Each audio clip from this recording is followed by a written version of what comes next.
On this episode of the Mic'd Up podcast, for me to take my family pretty much anywhere, you about to drop a dime. Mm-hmm. You know, the person could come to us and be like, well, you could have used that money to help the poor. You could have done this. You could have done that. And like, yeah, they're right. We could have used that money to the poor. How do we navigate that? How do we respond to that? How are you paying for what you're doing? Are you charging that all on a credit card and paying 21% interest and paying for that Disney trip for the next 15 years? Yeah. That's irresponsible. And I don't believe tithing is commanded. Right. I think it's a great pattern, 2 Corinthians and reading about generosity, is we should be sacrificial givers, but Paul talks about setting aside in your heart what you should give. You know, this is between you and the Lord. Right. And if it comes down to, I can either pay my tithe or my house payment, that's a hard decision a person has to make. And you know, I got somebody looking at me going, if I don't make my house payment this month, the bank is going to foreclose. Right. I can either make the house payment or I can tithe. What should I do? Yeah. Or should I just let them foreclose on me and my 5 kids? I am going to be very interested to hear your take on this. I don't know if we've ever talked about this. There's not much we haven't talked about, buddy. But I'm going to be very interested to hear your take. I'm going to be very interested to see if we have a similar attitude about it too, because I don't know. What do we want to launch? Are you ready to have a conversation? Alfred, are you ready? Alfred's ready. Welcome to the Mic'd Up podcast, where we have the conversations about the conversations that you are having.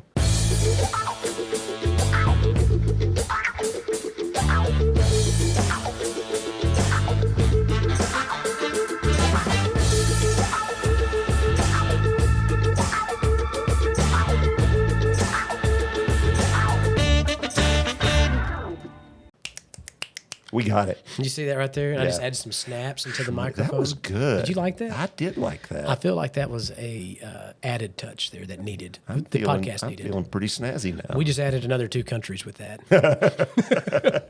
All right, here's my topic. Let me lay it out there. Lay it out. It's summertime. Summertime often is associated with travel. Okay. Yeah. Today, because like literally my wife and I, we were talking about this. Was it this week? Yeah, it was this week. We were talking about it this week. For me to take my family pretty much anywhere, you about to drop a dime. Yeah. I mean, you're not. It's ridiculous. You're not driving. I mean, you can't go anywhere, even if you're talking about going like so for us in Texas, like Galveston is like a beach that a lot of people is very popular. I'm not saying it's a nice one. I'm just saying it's a very popular beach. But I like it. I actually like the town of Galveston. I think South it's got a cool Padre, groove. yeah. There's some cool South vibes. Padre's nice beach. I like South Padre, and so it's like. That those are places, but even for me and my family just to go there, you're talking about spending a lot of money. A lot of money. Okay. So you have summer associated with travel, associated with vacation, stuff like that. But then you have our Christian ethic that tells us to take care of the poor, take care of the needy. Yeah. You have John the Baptist who, when talking about money, where they're like, well, what are we supposed to do, John? And he's like, hey, if you got 2 cloaks, sell one of them, keep the other one. Yeah. You know, give the proceeds to the poor or give the other one away. So there obviously is this Christian ethic that Jesus taught, Jesus exemplified, the biblical authors taught, and they exemplified about living in a way where we are stewarding God's resources to a degree that we are very giving. Yeah. I think that would be like probably generosity. Generosity, yeah. To be very generous people, and I would say that that's probably like when you're looking at the scale of like how Christians talk about generosity, that's probably like a very middle ground. Mm-hmm. You know, I think you're going to see some people that are way more extreme. They're like, Coby, that wasn't extreme enough. You know, like you got to give away everything, and you have some people that are kind of like in that prosperity type setting. So how do you think, you know, giving some pastoral advice, even just kind of lean on some of your own history, how do you balance like the summertime? You want to have a good trip with your family. You want to go on vacations. You want to do things like that, but it's very expensive. Obviously, you know, the person could come to us and be like, well, you could have used that money to help the poor. You could have done this. You could have done that. And like, yeah, they're right. We could have used that money to the poor. How do we navigate that? How do we respond to that? What is maybe some biblical wisdom you can provide there? Let's start the conversation there and see where it leads. Well, let me take it from a couple of perspectives. And one of those is, how are you paying for what you're doing? You and I talked about what it costs to take a family to Disney, right? I mean, Oh, yeah. thousands of dollars. Yeah.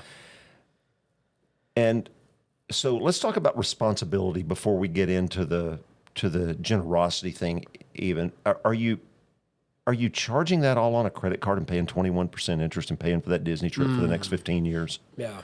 That's irresponsible. Yeah. Do you think that people are doing that? Yeah, I know they are. Really? Okay. I've had people tell me that's what well, it's a once in a lifetime trip, so we just decided to put it on a credit card and Gotcha. pay Okay. it out over time. And so I know that people are doing that. And, that's just a dangerous pattern to get into because you don't realize how long it's going to take you to pay 21% interest or whatever the cards are charging now. I mean, I've got credit cards, I pay them off every month, so I don't even know what it is. But it's exorbitant. And so I would say, can you even afford to do it? Right. First off. Second, can you afford to do it after you have been faithful? So when we talk about generosity, I think the first thing we have to talk about is just faithfulness. And that looks different for different people. You and I have had this conversation. I don't believe tithing is commanded. Right. I think it's a great pattern. And I mean, we started tithing a long, long time ago. It is. I think that we should just say, because I think we've talked about this a little bit in previous episodes, but the way you just dropped that, and I agree with you. We just have to acknowledge that is a super controversial statement in a lot of evangelical churches. Yeah, I know it is, but let me say this for two reasons. One, I think the New Testament principle, especially you go to like 2 Corinthians and reading about generosity, is we should be sacrificial givers, but Paul talks about setting aside in your heart what you should give. This is between you and the Lord. Right.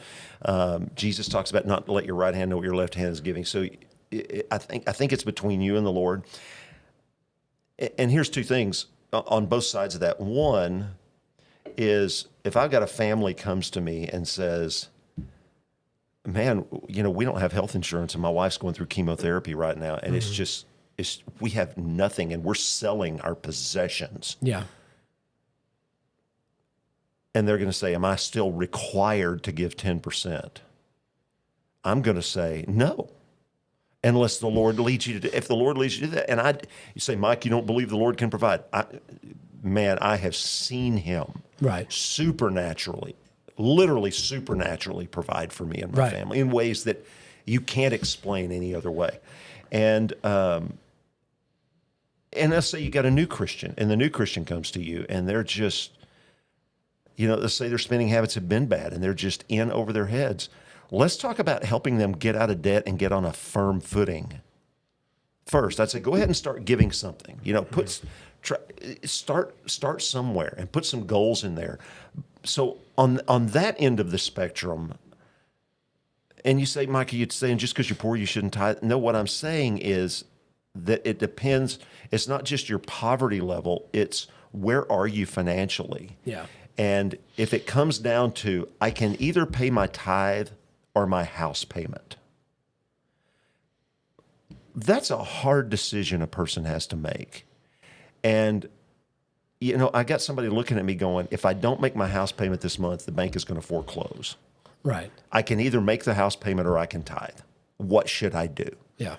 Or should I just let them foreclose on me and my 5 kids? And, you can always have the conversation, do you need to downsize? Are you in too much house? But, even rent on an apartment is just outrageous nowadays. Even in a town like ours, it's hard to live. And so I think there just needs to be I think we need to back off on the rules. The gospel is not about rules. The New Testament is not about rules. I think tithing is a great thing, but let's look at the other end of the spectrum. I had a guy tell me one time, he was a physician in a particularly lucrative field of medicine. And he said to me, as his friend, he said, Mike, the amount of money I make is unbelievable. Yeah. And this guy lived in a nice house and drove a nice car. And he said, for me to give 10% of my income would be an insult to God if that's all I gave. Yeah. And so, you got a guy, let's say you got a guy that makes $1 billion a year and he gives $100 million a year away. Well, that sounds like a lot, but maybe to him that's not nearly enough, right? Right. And I don't know. I'm just throwing figures out there. Yeah. And so it's not a dollar amount. It's not where you are socioeconomically. It's between you and the Lord. And I so appreciated that guy saying, we do give 10%. He said, we start there, and then we start writing checks to other things, including the local church. I mean, they give, he said, like, we give the 10% to the local church immediately, and then more to the local church, but also we're able to give to other things as well. Right. And this is the guy that paid for my master's degree at seminary, 100%. He and his wife, 100%. Every time they sent me a check back then, we didn't have internet and stuff. You couldn't pay online. They sent me a check and a thank you card, thanking me for the privilege of doing that. They bought my books. They bought everything. Wow, that's awesome. These are people, and he's like, this is nothing to me. This is a drop in the bucket, and I'm able to look at the number of people I'm going to be able to reach through you. By doing this. And so I think we need to get away from being legalistic. And, it's so easy to reduce things to rules. And for some people, you could say, well, you got to tithe. And they tithe and get kicked out of their house. For other people, you say, well, you got to tithe. And so they do that. And then they're living to excess and everything else because they have so much more money. But they think, well, I'm tithing, so I'm good. No, for you, that's probably not good enough. And so, you just have to look at those things and balance those things out. And again, I think tithing is a great principle. I think it's a good model, but it is not commanded. New Testament giving is different. Right. We're not under the law. And so that's where I would go with that. So let's look. So, I'm talking about, are you being faithful? Are you being generous? Are you giving in a way that you would say, I am giving the way the Lord wants me to give right now. I am. Great. Be free. Be joyful. So what about the vacations? This is where wisdom comes in. And what's the best book in the Bible for wisdom? It's Proverbs. And what does Proverbs say about almost everything? Moderation. Everything in moderation. And so, I think this is an answer to a lot of things that we do and a lot of decisions we have to make. And so, I would say... I was looking for something. I don't even remember what I was searching for online. I was searching for something, for a sermon actually, online, and whatever word I put in the bar, one of my hits, that was the name of a yacht that you can rent. Okay. And I clicked on it. I'm like, oh, you can rent a yacht. And it's got like 9 bedrooms, and every bedroom is a master bedroom. Okay. It's got a pool. It's got like 4 jet skis and a speedboat. And I mean, this thing is something.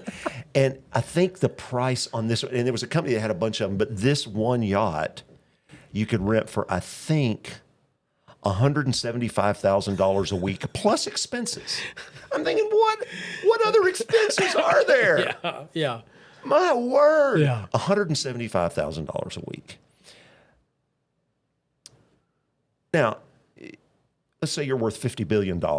That's a drop in the bucket to you. But I would also say, is that really the best way to spend your money? Yeah. And so where do you draw the line? I don't draw a line. I'm just asking a question. And I'm just saying, what is moderation? I'm not going to begrudge anybody taking a nice vacation. What if like the question about moderation, because I've tried to like work through some of this myself, because like I'll give you this right here.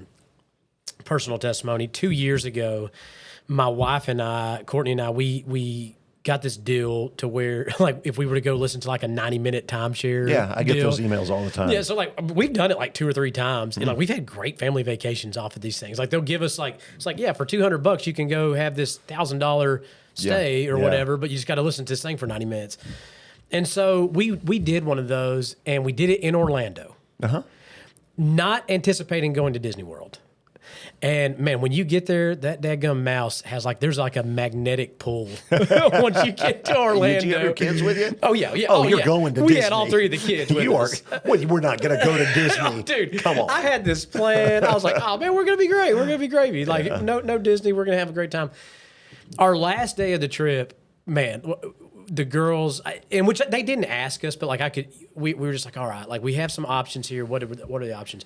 And so we went and took like the whole family to Disney World for one day while we were there in Orlando on this trip. Now I just got to say, like, it was very expensive. It was a sacrifice for our family to do that, even just for one day, even though we were there in Orlando.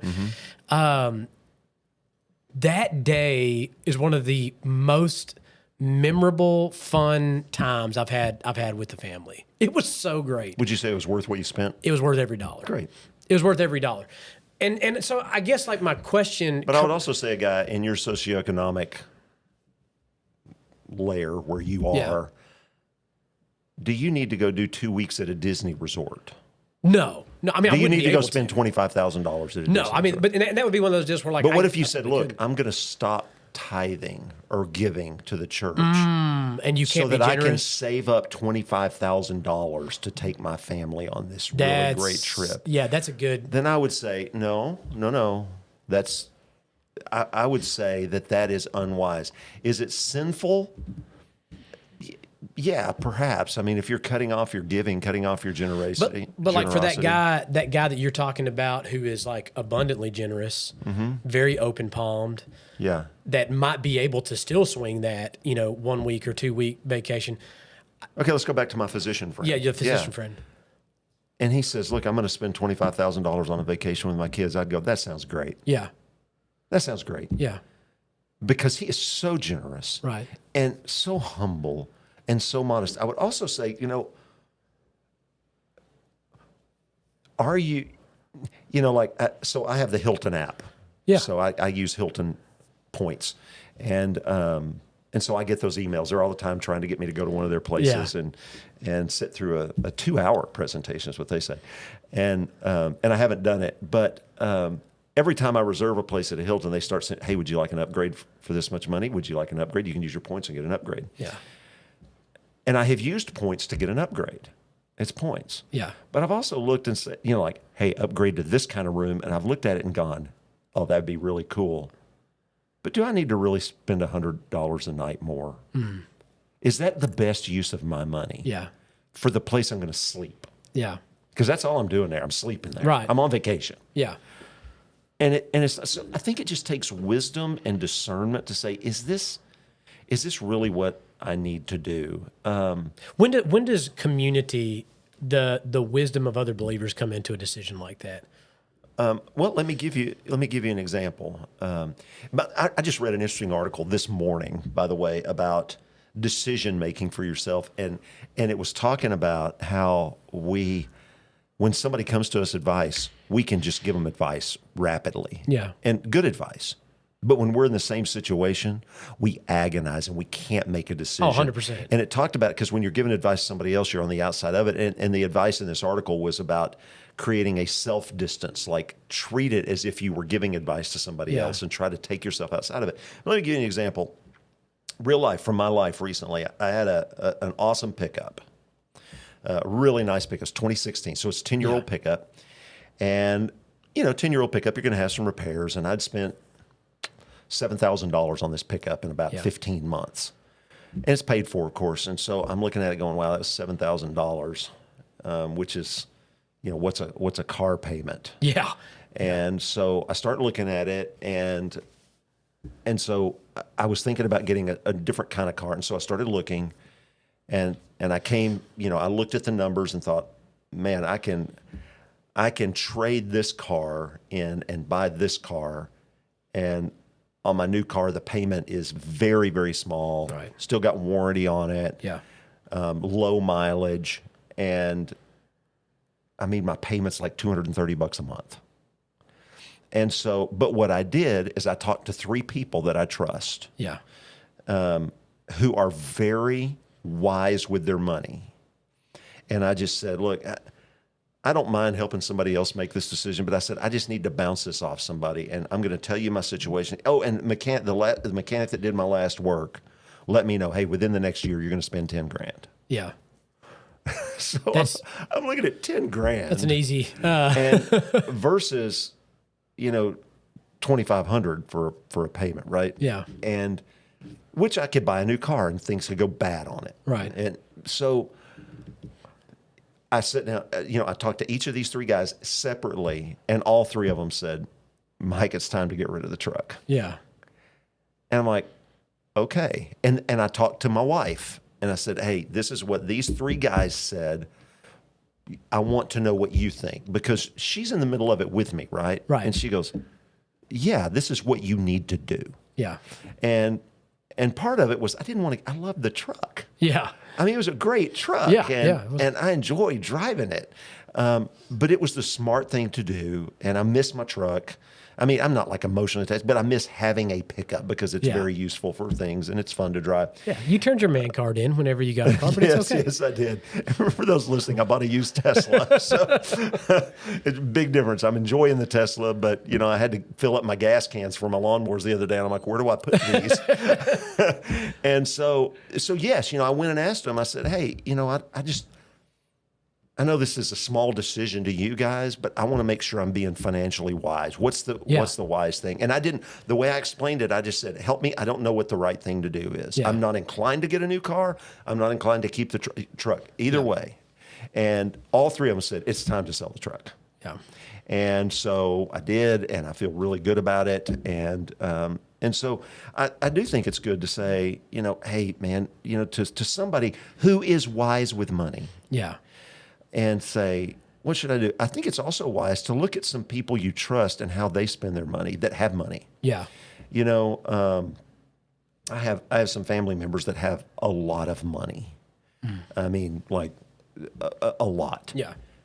These are the kind of people, I mean, they could drive Ferrari, all that kind of stuff. Yeah, yeah. He drives a GMC diesel pickup. Yeah.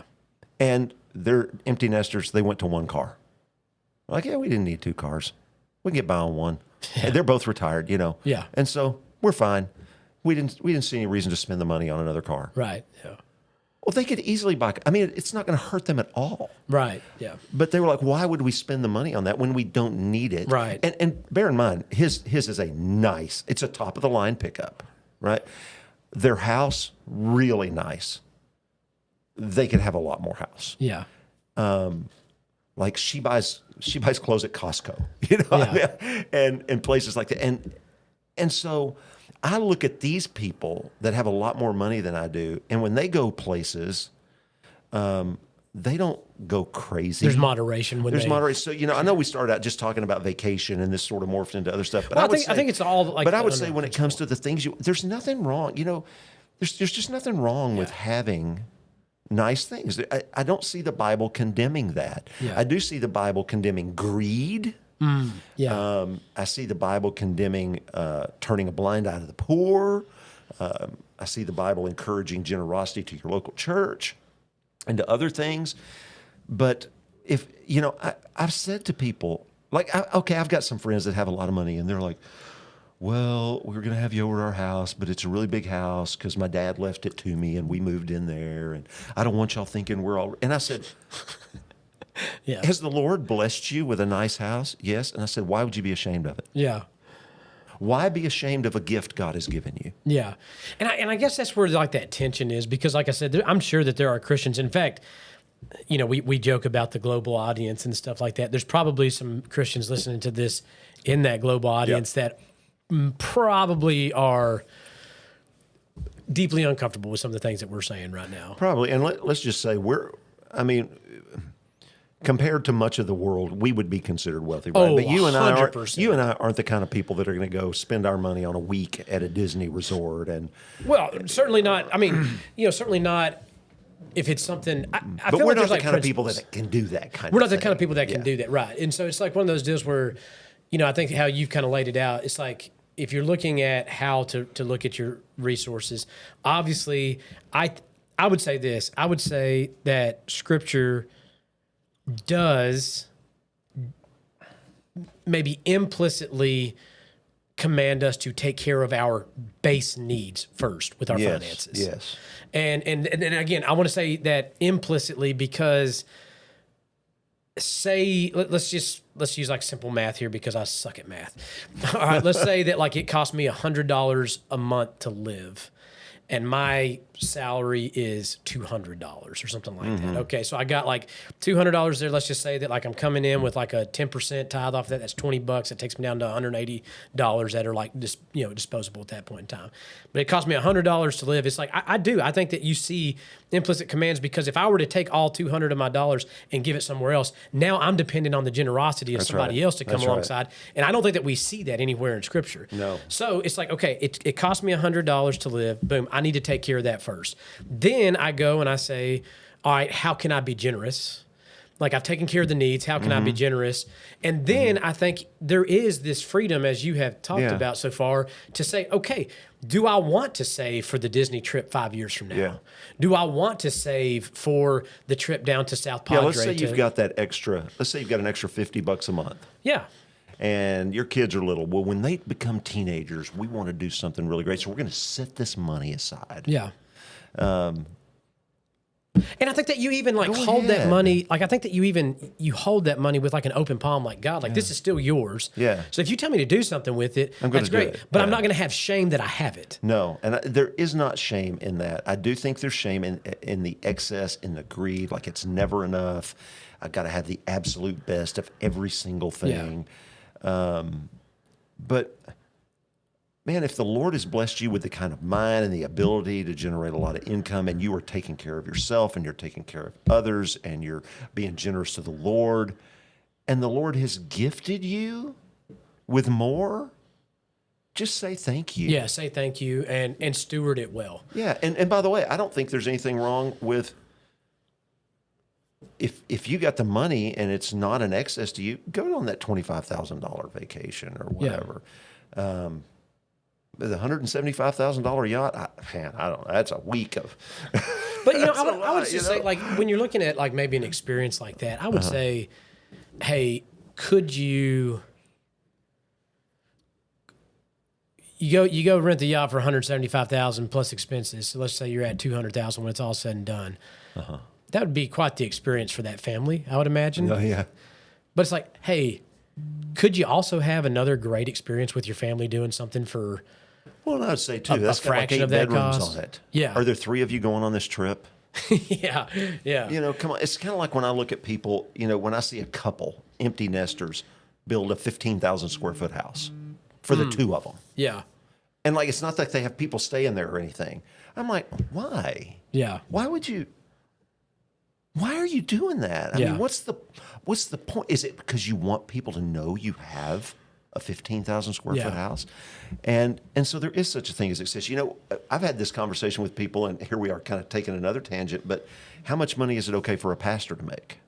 See, so that's a conversation that people are having right now. Have you heard of oh man, I'm gonna look, Nathan Apthau. I think we might have talked about him recently. Have you It doesn't ring a bell. But when I was in seminary in the 90s, I had a professor. I was at Fort Worth, and he said, right now, and he was making a point with this. He said, right now, I know of at least 10 pastors in the Dallas-Fort Worth area that make at least $300,000 a year. What do y'all think about that? And of course, all these hungry seminary students, right, were like, outrageous. And so he's like, okay, what about $200,000 a year? Absolutely not. What about $100,000 a year? Well, maybe. Okay, well, what's the line? And how do you draw the line? And he said, so let me tell you about one. He said he's in one of the richest communities in the state of Texas, probably one of the richest, maybe one of the richest in America, but one of the richest in the state of Texas. He is in a church that is filled with like CEOs, with billionaires. Mm-hmm. I don't know if they had billionaires 30 years ago, but I mean, these are the richest of the rich. Yeah. They expect him to live in they expect their pastor to live in their community. Right. They expect their pastor to join a country club. Okay. And play golf with them. They expect their pastor for the sake of fellowship and stuff like that, or for the sake of status. For the sake of reaching the people in their community. Okay. They're saying we have neighbors and friends who need the gospel. They want somebody who has a doctorate. They want him to dress when he stands up in the pulpit on Sunday. They want him to look like he belongs. And he said, so we tell people, if you go to Africa, you don't go to some village in Africa wearing your 3-piece suit and your Rolex watch. Yeah, right. You dress down for that because that's the culture. Why wouldn't we do that for the other kind of culture?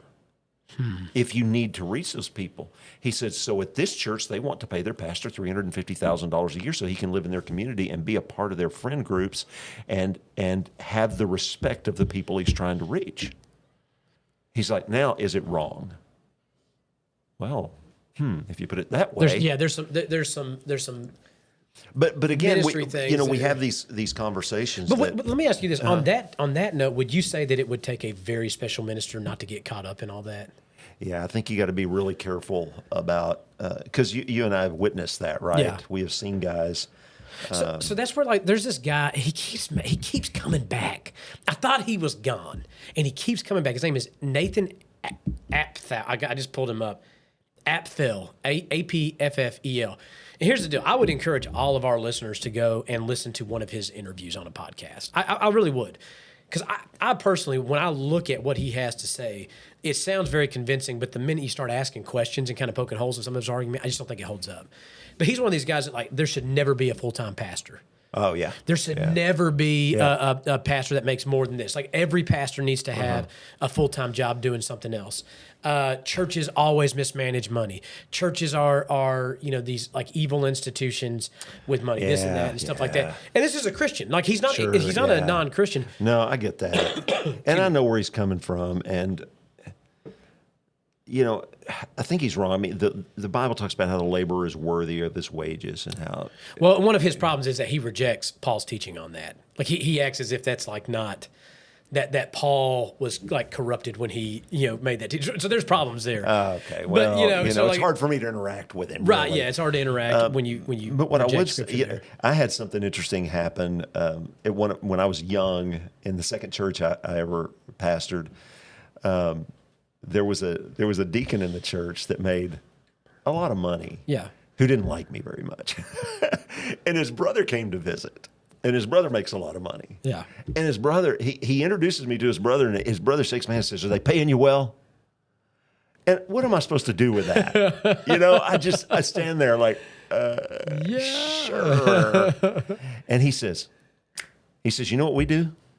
He said, we did this several years ago, and this is our policy now. He said, we take the deacons. It's anonymous, but everybody writes down what their annual salary is. We total that up, we average it out, and our pastor never makes less than the average salary of a deacon in our church. Okay. He can make more, but he can never make less. And he turns to his brother and says, "You need to do that." He was not having it, let me tell you, because he made a lot of money. We only had 8 deacons, and some of them did pretty well. Oh, man. So, they're thinking, they're like, "Oh, crap, we're going to be in trouble here." I'm like, cha-ching.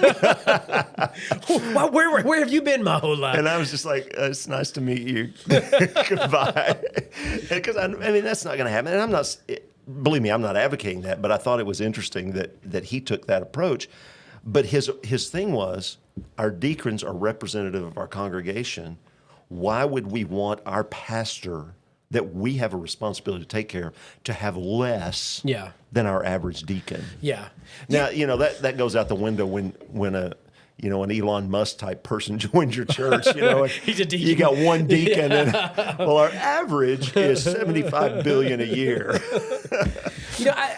To me, this is a conversation that people are having because there is among younger evangelicals a resurgence of what I would call some of these ancient pathways and things like that. And certainly and at the same time, there has been excess among pastors. And there's been excess among pastors. Yes. There's the Instagram account called Preacher Sneakers. Oh, Preachers and Sneakers. Yeah. Where they post pictures of, this guy's wearing an $1,800 pair of shoes. Yeah. And so, and then you have the guys like Nathan Apfel. And again, I'm not encouraging anybody to not listen to Nathan. I think that some of the things that Nathan says are really good. I just think he takes it too far. And I think that he rejects some scripture along the way. And he would even say that he rejects some scripture along the way. Yeah. The problem with, I think, some of the things that people are seeing, because I really struggle with this too. Anytime I read something or hear something from somebody that I deeply respect, and it goes against maybe what I hold currently as a belief, or it goes against maybe something that I'm currently practicing, and there's gray area where it's hey, it could be this or it could be that. I'm trying to get okay. So here's a great example. Here's a great example. And that we're branching away from the finance thing, but it actually is kind of associated. But, John Mark Comer, very popular right now. I think that when it comes to spiritual formation, I think that in 2026, there's nobody doing it better than John Mark Comer on his teaching. That's my personal opinion. But he has his book that was incredibly popular, still is incredibly popular, called, oh, good gosh, it's his book on the Sabbath. I just went completely blank. I have no idea. Oh, my gosh, Coby. I went completely blank. Al, can you look that up? Do you have a chance to look that up? I'll try to look it up. While you're doing that, did you look at that material I sent you about spiritual formation that the Blackaby's just put out? Oh, I have not got to look at it deeply. I think you're going to like it a lot. Good gosh, Coby, I cannot believe I forgot this book. I can see the cover of it, The Ruthless Elimination of Hurry. Oh, yeah. That's what it is. Okay. So the book is essentially about Sabbath. It's about slowing down your life and things of that nature. And so you have a lot of people that are in my generation and the generation right below me that are like really trying to adopt that pattern of Sabbath and that pattern of slowing down that John Mark Comer has come through. Now, here's the deal. All right. I'm going to say this, and I'm probably going to get put on so much blast here. But I'm just I love it already. So, again, I'm going to start by saying, and I'm going to repeat what I've already said, and I'm going to repeat it again. And major fan of John Mark Comer. Uh-huh. To the best of the internet's knowledge, John Mark Comer is worth somewhere in the realm of $20 million or something like that. Okay. For him to slow down his life and practice Sabbath, it's going to look a whole lot different than the average person in East Texas. I won't even speak for myself. It's a lot easier for him too. Yeah, I would say that I'm well paid. I would say that like I'm very comfortable and things like that. But like some of the people that you and I minister to, for them to adopt that kind of lifestyle that the book kind of talks about there, man, it's going to be really, really difficult. Really difficult. Yeah. And so I think that one of the things that we see and so I'm using that as an example. I think one of the things that we see in like my generation of people is that you're seeing this resurgence of this ancient pathways. And part of like the ancient pathways like is, and we even did a series on Wednesday night that was very popular about some of the desert fathers and some of their renunciation of wealth and some of their renunciation of things like that. And so you see this stuff kind of now back into circulation. I think the problem is people are approaching it like without thinking through all the nuances of what stewarding wealth actually looks like. You know, it's interesting, just the way that the prosperity people can just take the idea of generosity and God providing for you to really unhealthy extremes. Yeah. You can do that on the other end of the spectrum as well. Which leads to just asceticism. Right. Yes. And which the Bible speaks against. In a way, yeah. I mean, as this sort of superior spirituality and people making these demands on you. Yeah. Now, are there going to be some people who are more called to that asceticism or that way of life? I think probably so. Yeah. I think that there were probably some of the desert fathers that were exactly in the will of God when they withdrew themselves from society, forsaking all of the worldly gains and things like that. But you also have like a person like Lydia in Scripture, in the book of Acts, that did not forsake her worldly gain, just used her worldly for the sake of the wealth church. For the sake of the church. And I see people doing that, but I also see again, and I use like the Sabbath thing just as an example, like where you have this teaching. I think it's good teaching. I think that everybody should read John Mark Comer's book, but you should do it within the context of a good, healthy community around you. So that way people can speak into your life and say, hey, I hear what you're reading. I see what John Mark Comer's saying. This may not look like so exactly again, your life. context is so important. And we are getting off. We should probably end after I say this. Yeah, go ahead. But Raina asked me, Raina's our preschool director, and she has this mom's group. Yeah. And she asked me about a year ago, would you come? They want you to come talk about how to have a quiet time with the Lord, how to do your daily devotions. Yeah. And so I'm like, man, okay, I will. So I went and I said, listen, I can tell y'all how I do it. I'm not a mom of preschoolers. Yeah. I'm an empty nester. Yeah. I spend 2 hours a day. Yeah. In the morning. Alone with the Lord. Nobody's awake but me. Yeah. I can't imagine. And you're not going to have anybody come awake needing you to give them food or anything of that nature. I said, I cannot imagine. I said, are any of you able to do that? And they're like, no. And I said, then don't compare yourself to me. Right. I said, my life, I haven't always been able to do that. I'm in a stage of my life. Yeah. Where now I can do that. And And so, I was able to talk to them about, well, how do we get that good time with the Lord? And I said, honestly, you're going to have to fight for it and get it wherever you can. Right. I said, but don't put such high expectations on yourself that are impossible. I said, Right. can you listen to an audio Bible while you're doing whatever, or driving down the road, doing housework, whatever? Yeah, that's great. Can you steal 10 minutes away for prayer? Like, oh, finally got the kids down for a nap. I'm going to take 10 minutes and I'm going to pray until I fall asleep. Great. Do that. Yeah. And you're in a stage of your life, you're in a season. And so when it comes to and again, I'm not saying we don't have, so I'm trying to help them do this, teach them in a way that they do develop these disciplines. Right. Like, even though you've got these things, that's not an excuse not to spend time with the Lord. It's just going to look different from you. You can't read a book on how Mike does his quiet time. Right. And say, well, this is the standard. Right. Because Exactly. it's not. Yeah. And it's the same way with these, well, your Sabbath, you have to do this. Okay, but with your finances. And that's where, Yeah. and again, like, to take it back to the finances, I think that having that community of people around you, like here, you have already presented the biblical foundation for navigating finances. Yeah. And so it's like, now that you have this foundation, there's those practical nuances that are going to look different with each person's, situation. It's like, okay, well, who are those people around you that can speak into that? Yeah. How are you seeking and pursuing God's wisdom Well, for it's your like life? the seminary student that came to me one time, and he is eat up with guilt. He's in tears, telling me how wicked and evil he is. And I'm thinking, oh man, what's about to come out of this guy's mouth? What's he done? Yeah. What he's done is every time he gets up in the morning and tries to have his quiet time, he goes to sleep. And I said, are you a morning person? He goes, no, I hate the mornings. I said, when is your mind best? He goes, man, my mind comes alive about 10 o'clock at night. I said, why don't you have your quiet time then? He goes, you're telling me it's okay to have my quiet time at night? I said, no, I'm telling you, for you, it's essential that you have your quiet time at night. Why would you give God the worst part of your day? Yeah. He said, well, you get up early. I said, I'm a morning person. That's when I'm at my best. Yeah. And I said, I'm giving God the best time of my day. Why wouldn't you do the same thing? Yeah. He said, well, my roommates told me how unspiritual I am because I don't get up in the morning. And I'm like, Man, we do that to people, I said, don't we? stop. They don't Yeah. know what they're talking about. We do that to people. And it was like setting this guy free.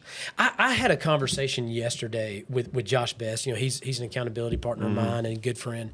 And I had a conversation with him yesterday that it went against, now everything he told me was biblical. I want to be very clear. Yeah. But we were talking about an area where like it could go one of two ways and still be biblical. And he went against some of the wisdom of this group that I hear on the internet that I have a lot of respect for and stuff like that. Some of these pastors and theologians. But dadgummit, what he had to say, it was biblical, it was wise, and it was what I needed to hear because he knows me. Yeah. You know what I'm saying? Like he's like one of those guys in my life. Yeah. And the funny thing is like everybody in my life that knows me personally has been saying the exact same thing. But I've been listening to the internet pastor. I've been listening, reading the books and things like that. That's another problem too. Is we should have a podcast on who's your pastor. Yeah, that's good. That's good. But it was one, like you were saying, it wasn't related to money, but it was on a topic that it was on something that I really needed to hear from him. And I think that's just why, like, man, we've got to learn to seek God for ourselves and seek God in the community, the people who are around us. Yeah, where God has you. And I think that we're going to have a lot of freedom with our finances. And I think there's going to be some people this summer who can go on some great vacations.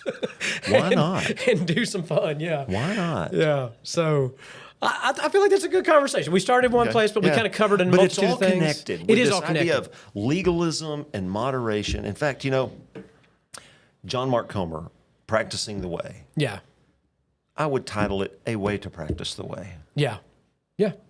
And I will say, and I will say this in his defense too. No, I don't think he's legalistic about it. Well, I would even say that he would probably affirm what you just said. Yeah, right. I think that what he would typically, because I want to end on a positive note, because I really do like John Mark Comer, and it sounds like I've been negative towards him, but it's like, I think that he's acknowledging like, hey, there's maybe other ways to do this, but this is one way that's proven. So you can go this way and be okay here.